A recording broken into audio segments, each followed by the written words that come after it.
হ্যাঁ চিন্তা কোনো বড় তাল বেশি পারবো না বাইরে একবার তেল তো তাল না এটি খায় সব পুরো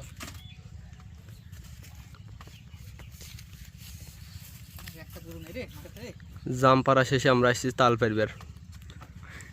ভাই আবার সব গাছে উঠাতে পারদর্শী জাম এর আগে জামের গাছে উঠে ঝাঁকি দিল এখন তালের গাছ উঠছে দেখুন ভয়ঙ্কর গাছ ফাঁক ফুকতে যা লিখবি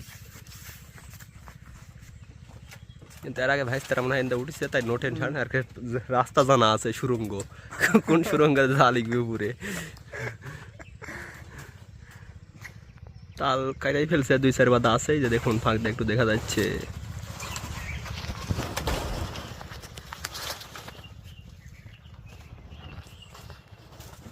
আর আমরা তাল খাইতে দর্শক কিছু আসছি শহীদ মন্ডল কুটি গেছে